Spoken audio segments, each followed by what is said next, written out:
At the Foro Italico in Rome, Italy, the main show courts seat thousands of people. For a reigning Grand Slam champion, a top 3 player in the world like Aryna Sabalenka, you could literally count the empty seats. You could hear a pin drop in a stadium built for roaring crowds. But just a short walk away, on a small outside court, for a qualifier named Eala, you couldn't even find a place to stand. I have watched tennis for a while now, and this whole situation, man, it has been eating at me. The coverage missed this entirely. Every channel, every tennis broadcast, is talking about the ticket prices in Italy or the weather or the time of day. The popular understanding is that the Rome organizers are just dealing with a bad marketing year. Or perhaps the local fans in Italy simply do not care about early round women's tennis matches. But that is not bad marketing. That is a broken metric. Because nobody is talking about what this contrast actually means for the future of the sport. Let me break this down. Because to understand the sheer absurdity of this contrast, you have to rewind and look at the physical environment of the tournament. The Italian Open is not a small, forgotten event on the calendar. It is a Masters 1000 tournament. It is one of the most prestigious and heavily funded stops on the European clay court swing. Historically, the crowd in Rome is deeply passionate, loud, and physically present. When a top-tier player steps onto the main stadium dirt, the expectation is a large audience. Aryna Sabalenka is exactly that kind of player. She possesses the heavy baseline power, the Grand Slam titles, and the elite ranking that the Women's Tennis Association, the WTA, tells us is the ultimate draw. She is the premium product the tennis system is designed to sell and promote. Yet, the visual evidence from Rome was striking and undeniable. Wide, sweeping camera angles from the official broadcast showed rows upon rows of unoccupied blue plastic chairs. The atmosphere was sterile, almost hauntingly quiet for a player of her magnitude. It looked like a closed practice session rather than a premier main draw match at a Masters 1000 event. Now, look at what was happening simultaneously just a few courts away. On an outside court, a space typically reserved for the fringes of the tournament, there was a completely different reality. Eala, a young qualifier from the Philippines, was stepping onto the clay. The bleachers were not just full, they were overflowing. Fans were crammed against the wire fences, leaning over the rails, creating a dense wall of noise and physical presence. There were 0 tickets left. There was absolutely 0 breathing room. The tournament security had to monitor the crowd density because it was pushing the physical limits of the small venue.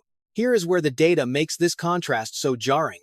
At the time of this event in Rome, Aryna Sabalenka was sitting comfortably inside the top 3 of the world rankings, holding thousands of ranking points, with multiple high-level titles.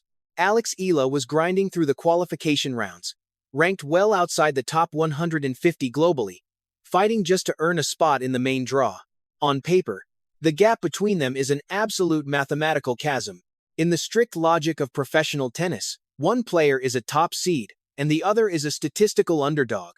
If you only look at the numbers, the empty stadium for the champion and the overflowing court for the qualifier makes absolutely no sense. But here is the thing. The fans in Rome were not looking at the numbers. They were operating on a completely different frequency. The tournament organizers built their schedule and assigned their courts using one specific, traditional measurement. But the crowd on the ground proved that the system is currently counting the wrong things. To understand why an unseeded qualifier from the Philippines can draw the largest crowd of an entire Masters 1000 event in Italy, while a Grand Slam champion plays to the umpire and the ball kids, we have to look closely at the exact metric the sport of tennis uses to measure a player's worth. Look closely at Aryna Sabalenka's resume. She is a reigning Grand Slam champion. She possesses one of the most devastatingly powerful baseline games in the modern era of the WTA. When the governing bodies of tennis construct their global marketing strategies, they are building them around athletes exactly like her. She has the ranking points. She has the major hardware. She has the explosive athletic profile that the sport has spent decades telling us is the absolute pinnacle of sports entertainment. And yet, when she walked onto that premier stadium clay at the Italian Open, the fundamental mathematics of tennis failed her. If the established logic holds true, if ranking points directly and consistently correlate to crowd interest, then a top 3 player should automatically generate a massive audience in a major European capital. But the seats were blue, empty, and largely silent. Now, The instinctive reaction from casual observers is to blame the organizers. You hear arguments about poor ticket pricing, inconvenient scheduling, or a general lack of local interest in the early rounds of the tournament. But let me be clear. That is not bad marketing from the Rome tournament directors. That is a broken metric. For generations, the governing bodies of professional tennis have operated on a very specific, deeply ingrained economic assumption. They have treated WTA and ATP ranking points as the absolute, unquestionable currency of the sport. The entire ecosystem of a tournament, from court assignments to primetime television slots to promotional budgets, is dictated by this single number positioned next to a player's name on a spreadsheet. The assumption is entirely linear. If a player accumulates more points and wins more prestigious tournaments, they will inevitably become the primary draw for paying customers. It is a system built on pure athletic meritocracy. I want to be honest about the limits of this argument. There is a completely valid version of this story, where logistical necessity dictates these scheduling decisions. A Masters 1000 tournament is a massive, complex operation. The broadcast networks, the premium sponsors, and the VIP ticket holders all pay for the guarantee of seeing top-seeded players on the main television courts. You cannot easily take a top 3 player in the world and banish them to an outside court just because the advanced ticket sales look soft. The organizational hierarchy of tennis demands that the highest-ranked players receive the premium real estate. But adhering strictly to that hierarchy is exactly what exposes the flaw. The vacant chairs surrounding Sabalenka's match are the undeniable visual proof that this traditional currency is losing its exchange rate. The organizers in Rome did exactly what the system trained them to do. They took their highest-ranked available asset and placed her on their largest, most expensive stage. They were counting ranking points, assuming the fans would obediently follow the math. But the crowd did not follow the math. It is crucial to understand that this is not an indictment of Aryna Sabalenka. She is doing exactly what she is supposed to do. She is winning matches at the highest possible professional level. The failure here belongs entirely to the measurement system itself. The sport assumes that athletic excellence is the only metric fans are willing to pay for. They believe that a high ranking is the ultimate magnet for human attention. But when a Masters 1000 event cannot fill its main show court for a reigning Grand Slam champion, you have to stop asking what is wrong with the promotional posters. You have to start asking what the system is failing to measure. Because while the tournament directors were busy counting ranking points on the main stadium, the actual fans were dealing in a completely different currency, just a short walk away, 2 courts away from the silence of the main stadium. An entirely different physical environment was unfolding. Eala, a young qualifier representing the Philippines, was scheduled to play on a peripheral outside court. If you look at the raw footage from the grounds of the Italian Open, the visual contrast is staggering. There were 0 empty chairs. There was no standing room left. Spectators were crammed shoulder to shoulder against the outer fences, leaning over the temporary barricades, creating a dense, vocal wall of human presence. If you analyze this scenario strictly through the traditional logic of professional tennis, it makes absolutely no sense. A player ranked well outside the top 150 inches the world does not organically generate a capacity crowd in the preliminary rounds of a major European clay court tournament. The established math simply does not support it.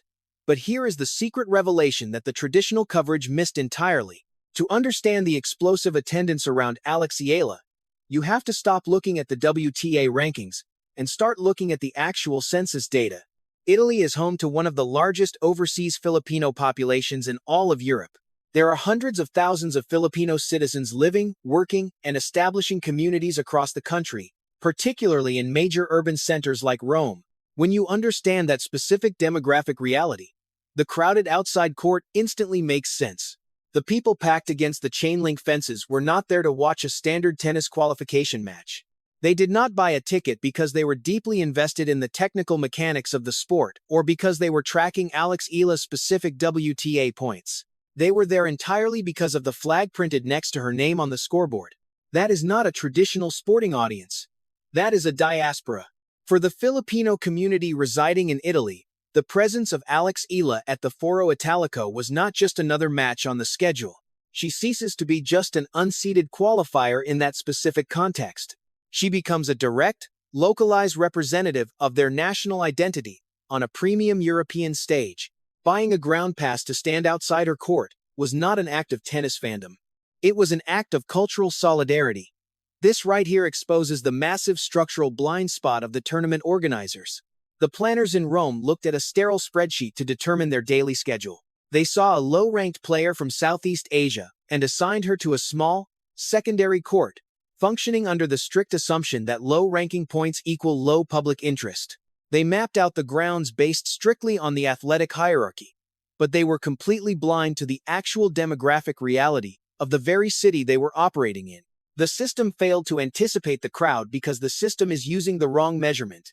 The tournament directors were strictly counting ranking points to assign value, but the thousands of fans surrounding that court were dealing in a completely different currency.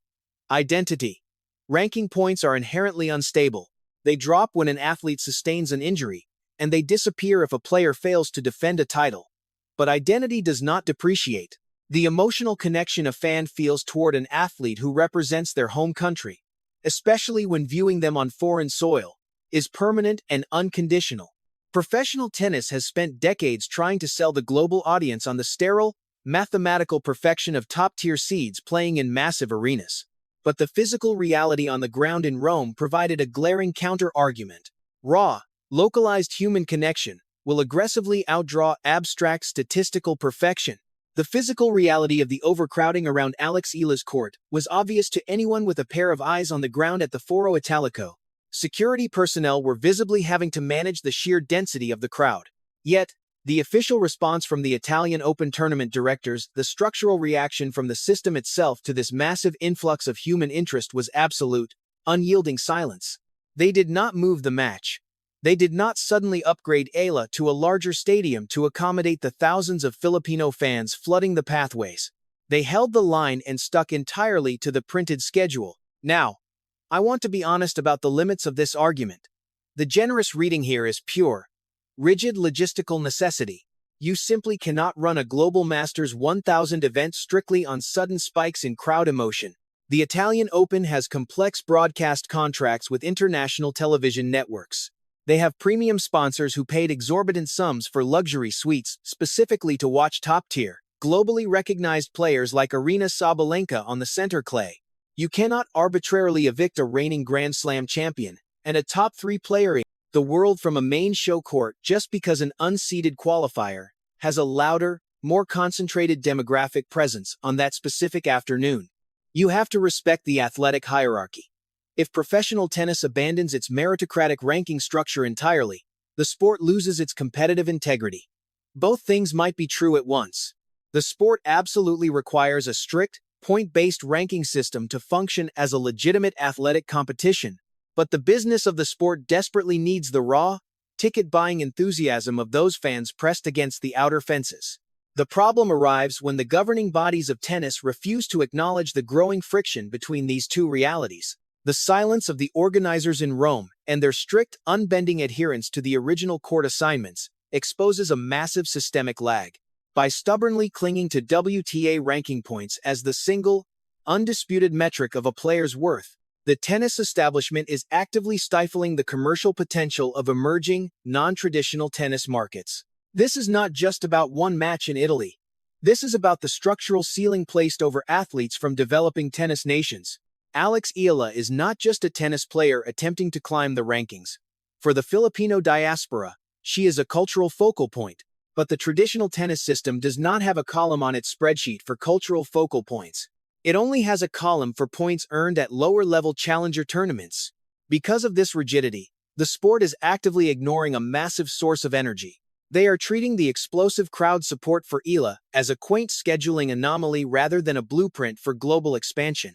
The organizers looked at a packed outside court and an empty main stadium, and instead of questioning their outdated measurement, they simply let the tournament proceed as if nothing unusual was happening. They allowed the traditional metric to suffocate the actual, organic growth of the sport right in front of them. My prediction is this, and I am going to commit to it. Within the next 5 years, the governing bodies of professional tennis are going to have to fundamentally restructure how they assign value to their players. They will have to start factoring in real-world demographic data, not just sterile WTA ranking points, when they build their daily schedules. If they refuse, if they keep stubbornly holding onto an outdated metric, They will continue bleeding money on empty center courts, while their outside courts literally become physical safety hazards. The sport is currently sitting on a massive goldmine of global, grassroots passion, but it is trying to mine it with the wrong tools. The next era of tennis isn't just going to be defined by who has the heaviest forehand, the most titles, or the highest concentration of ranking points. It is going to be defined by which players can genuinely mobilize entire communities. Eala proved that the organic demand is already there. Now, we wait to see if the system is finally willing to supply the proper stage. And honestly, as a fan of the game, this whole situation leaves you with a deeply complicated feeling. On one hand, watching that footage of Eala, seeing thousands of fans lifting up their own representative on foreign clay, it is genuinely beautiful. That is the raw, beating heart of why we watch sports.